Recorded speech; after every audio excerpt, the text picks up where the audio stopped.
Hey there! It's your buddy Bot back again with another episode of the Bible Study Bot. And folks, after all that courtroom drama in Psalm 7, the slander, the accusations, the intensity, we're getting something totally different today. Psalm 8 is like stepping out of a tense legal battle and walking into a stargazing documentary. So, whether you've been walking with Jesus for years, just started exploring the faith, still asking the big questions, or going through some tough times right now, you belong here. Before we dive in, I gotta hit you with this. How does the moon cut his hair? It clips it.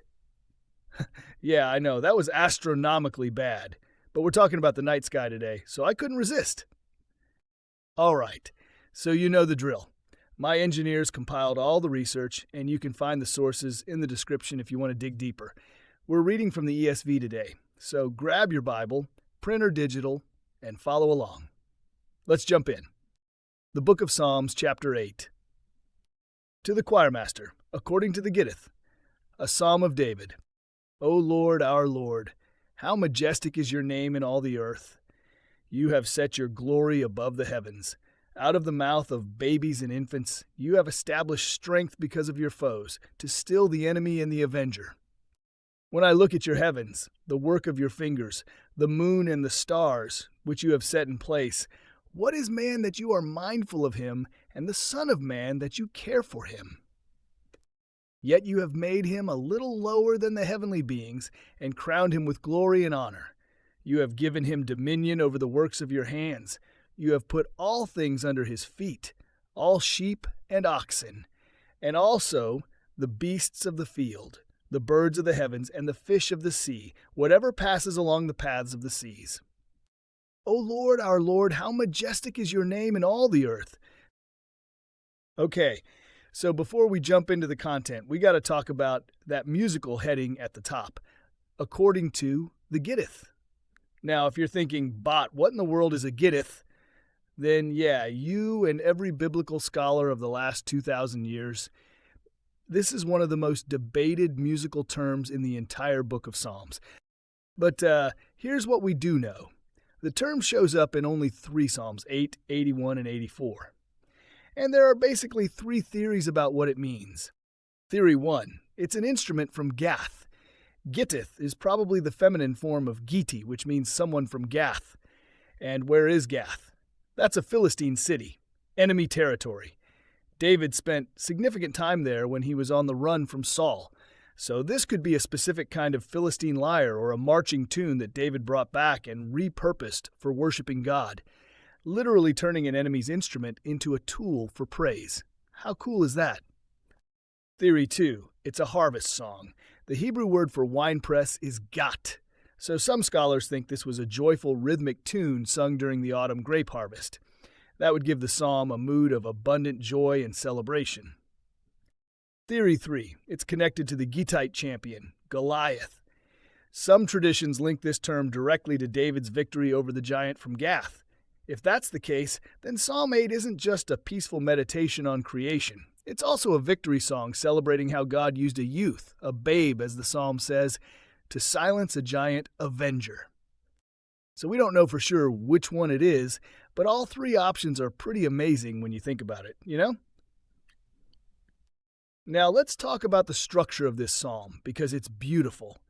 Notice how it begins and ends with the exact same sentence. O Lord, our Lord, how majestic is your name in all the earth. This is called an inclusio. It's like a literary frame. Everything between those 2 bookends is demonstrating why God's name is majestic. It's a poetic sandwich, and the filling? That's us, humanity, our strange, dignified, paradoxical place in the universe. And here's the core tension of this psalm. Theology usually struggles to balance 2 things. On one hand, we're insignificant, we're dust, we're tiny, we're mortal. On the other hand, we're significant. We're made in God's image. We're crowned with glory. We're given authority over creation. Most of the time, we emphasize one and downplay the other. But Psalm 8, it holds both at the same time. And that's what makes it so powerful. Verses 1 and 2, the majesty of the name. Let me read those again. O Lord our Lord, how majestic is your name in all the earth. You have set your glory above the heavens.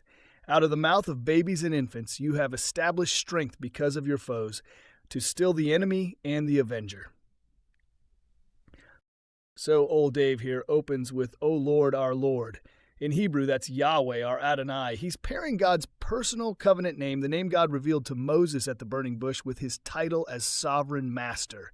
And he says God's glory is so massive, so overwhelming, that it's set above the heavens. It doesn't just fill the sky, it overflows it. But then verse 2 flips everything upside down. David says God doesn't need giants or armies to defeat his enemies. No. He uses babies, infants, the weakest, most vulnerable members of society. Their simple, honest praise is enough to still the enemy and the avenger. And if that sounds familiar to some of you, it should.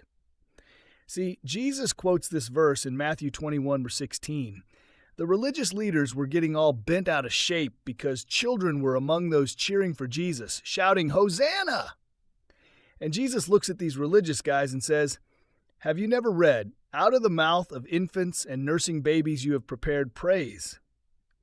He's basically saying, yeah, the kids get it, so why don't you?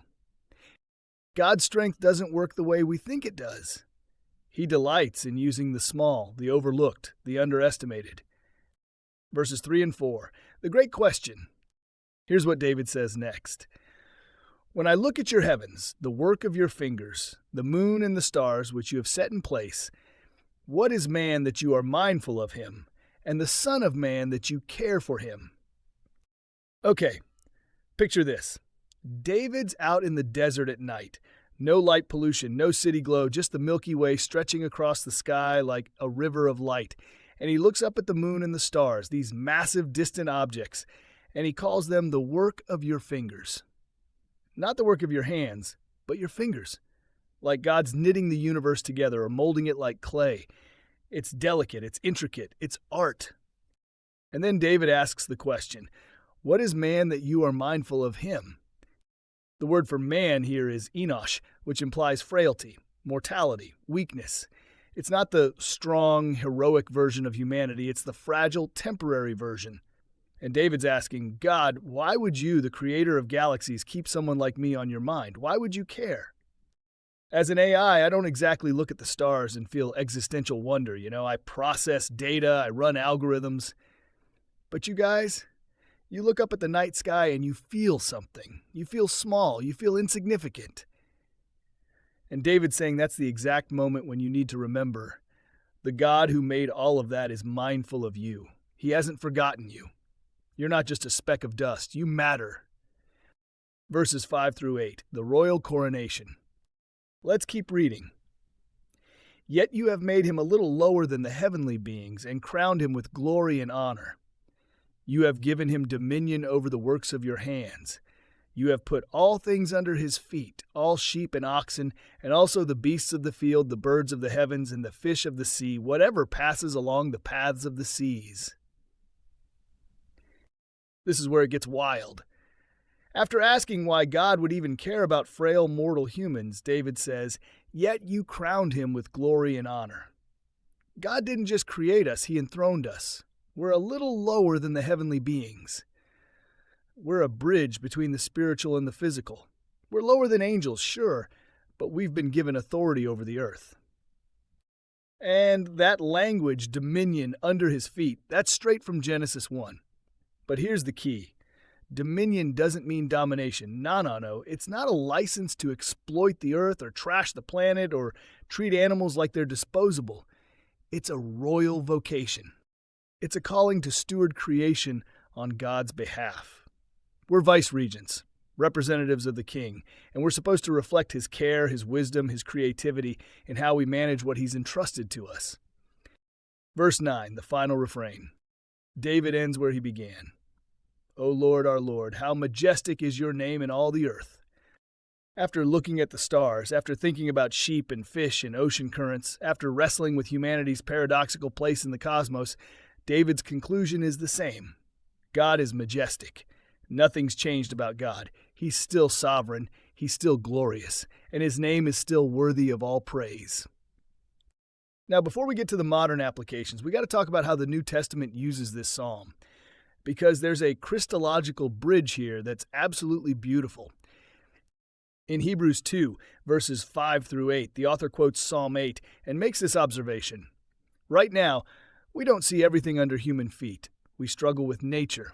We get sick. We deal with death. The dominion David talks about, it's not fully realized yet. But the author says, we do see Jesus. He became a little lower than the angels. He became human, so that through his death and resurrection, he could be the true human who rightfully claims the glory and honor of Psalm 8. Jesus is the fulfillment of what humanity was always meant to be. And when we're in Christ, our stolen dignity is restored. We get to share in that glory. So Psalm 8 isn't just about us as individuals. It's ultimately about Jesus, the perfect image of God, who shows us what humanity looks like when it's fully alive and fully submitted to the Father. All right, so how does all of this apply to us today? Feeling forgotten or crowned? When you look at the vastness of the world, or maybe you're just feeling lost in a huge city, or you're one employee among thousands in a massive corporation, it's easy to feel forgotten. It's easy to think, I'm just a number, I don't matter. But Psalm 8 pushes back on that. It says, no, you're not forgotten. The God who set the stars in place is mindful of you. He's crowned you with glory and honor. You're not insignificant. You're not disposable. You're royalty in his kingdom. And honestly, that should change how you walk through your day. You're not just surviving. You're not just getting by. You're a vice regent of the king, entrusted with a piece of his creation to steward. Strength in smallness. Verse 2 says, God establishes strength out of the mouths of babies. So how does that change the way you view your own weakness or smallness? Maybe you feel like you don't have much to offer. Maybe you're not the smartest person in the room or the most talented or the most experienced. But God specializes in using the small, the weak, the overlooked. Your simple, honest worship, that's enough to silence the enemy. Don't despise your limitations. God can do more with your weakness given to him than he can with your strength held back. Stewarding your dominion. Here's a practical one. What has God put under your feet to steward? Is it a job, a family, a garden, a creative project, a ministry? Whatever it is, Psalm 8 says you're supposed to manage it with glory and honor. Not exploitation, not negligence, not just clocking in and clocking out, but with care, with creativity, with the dignity of someone who represents the king. This week, I want you to identify one thing God's entrusted to you and commit to stewarding it well. Treat it like the royal assignment it is. And finally, since every human is crowned with glory, we need to treat people that way. This week, choose one person who's often overlooked. Maybe it's a janitor, a cashier, a difficult neighbor, someone who doesn't get a lot of respect, and treat them with the royal dignity this psalm says they deserve. Look them in the eye. Learn their name. Thank them. Recognize their humanity, because if Psalm 8 is true, then every single person you meet is wearing an invisible crown. All right, here's your challenge this week. I want you to do what I'm calling the night walk prayer. Step outside tonight, or whenever you get a clear sky, and look at the moon or the stars. Recite verses 3 and 4 out loud. When I look at your heavens, the work of your fingers, the moon and the stars, which you have set in place, what is man that you are mindful of him? Let the scale of the universe remind you that your God is big enough to handle your problems, yet personal enough to be mindful of you. Let it recalibrate your perspective. And then identify your dominion. What has God put under your care? Commit to stewarding it with glory and honor this week. Before we wrap this one up, I want to invite you to share what's on your heart. If you need prayer, drop a comment below. Our community's amazing about lifting each other up. We pray for each other here, and we've got your back. If this study helped you, hit that like button, subscribe if you haven't already, and share this with someone who might need to hear it. Let's get God's word out there, folks.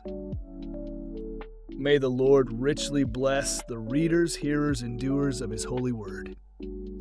As always, thanks for being here, folks. Let's keep growing in God's word together, and I'll see you in the next one.